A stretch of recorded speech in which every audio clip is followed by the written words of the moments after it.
Romanos capítulo 5, versículo 20.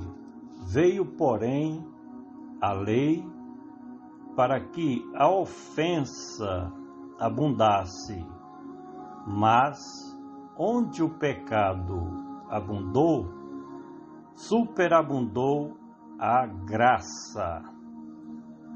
Veio, porém. No versículo anterior, o escritor vinha falando a respeito do reinado da morte como consequências do pecado sobre a vida dos seres humanos. Esse período em que culminou com a destruição quase total dos filhos dos homens, isso por meio do dilúvio. O novo recomeço por meio de Noé e a sua família também não mudou nada no que diz respeito ao reinado da morte, seja a morte física ou a morte espiritual, sobre a vida dos seres humanos. Foi necessário que Deus viesse a intervir, pelo menos por meio de uma nação escolhida, que foi Israel. Veio, porém, a lei. A amizade de Deus com o patriarca Abraão foi uma preparação para que mais tarde o Criador de todas as coisas fizesse a proclamação de um novo tempo por meio da nação eleita Israel.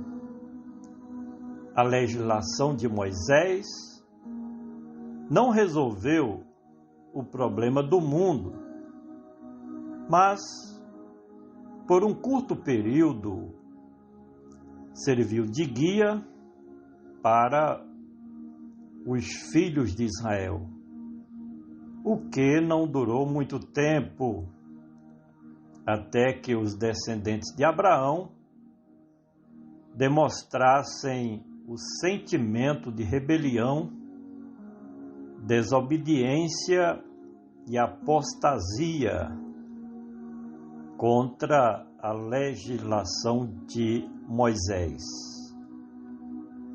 Veio, porém, a lei para que a ofensa, naquele primeiro período de Adão até a lei de Moisés, não havia um código moral e ético por escrito para que os filhos dos homens viessem a guardar ou a transgredir.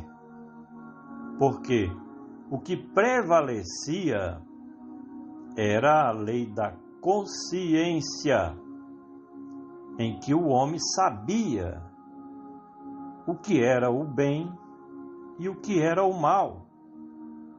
Mas, com a chegada da legislação de Moisés, Deus se deu a conhecer aos moradores da terra, principalmente aos filhos de Israel, os descendentes dos patriarcas Abraão, Isaque e Jacó.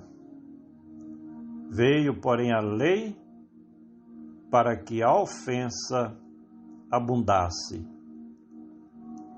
A lei para aquela época era o melhor de Deus para o seu povo, porque como guia, a lei revelava a vontade do Criador para as suas criaturas. No entanto, esta mesma lei de Moisés passou, com o decorrer do tempo, a ser impraticável pelos seus seguidores, de forma que as regras rígidas da legislação de Moisés serviram para mostrar quanto rebelde os seres humanos se encontravam naquele momento da história da humanidade. Israel, como nação eleita, fracassou totalmente em não cumprir a lei de Moisés. Veio, porém, a lei para que a ofensa abundasse, mas onde o pecado. No tempo da lei, o pecado era praticado quando os filhos de Israel não se esforçavam para guardar os mandamentos e estatutos da legislação de Moisés. O pecado de Israel se agravou de tal maneira que, conforme a história dos hebreus, sobreveio sobre aquela nação os cativeiros assírio e babilônico. E quando o Messias de Deus veio ao mundo, o povo de Deus, Israel, estava sob o domínio do império político de Roma.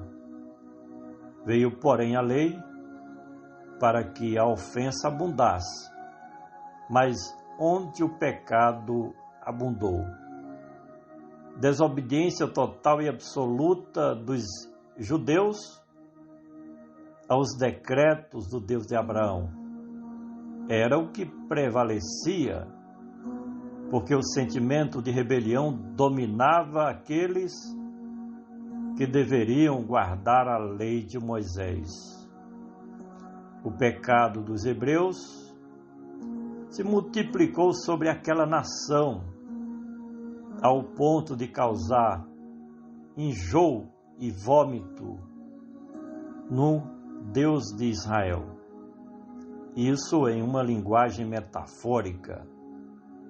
O Criador não suportava mais tanta apostasia daqueles que deveriam ser obedientes à sua palavra.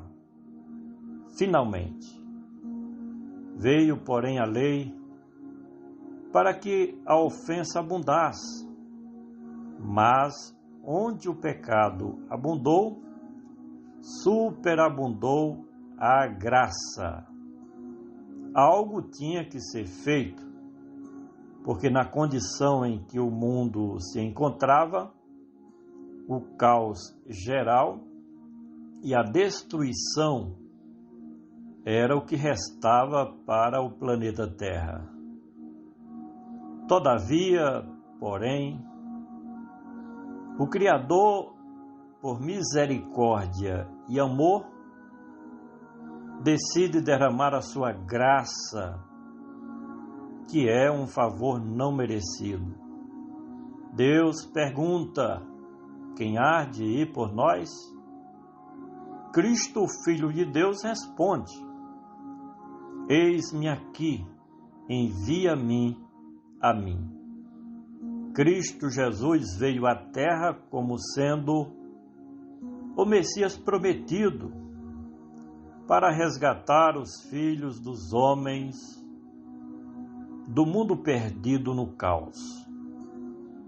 A vinda do Cordeiro de Deus, que tira o pecado do mundo, foi justamente a abundância da graça de Deus para salvar a todos aqueles que aceitam a Cristo Jesus como Senhor e Salvador. Por meio da obra perfeita de redenção realizada por Cristo Jesus, temos a esperança de salvação e vida eterna. Compartilhe este áudio e vamos juntos semear o Evangelho do Senhor Jesus. Este é o nosso comentário que você pode ler no nosso blog Comentário Expositivo do Novo Testamento.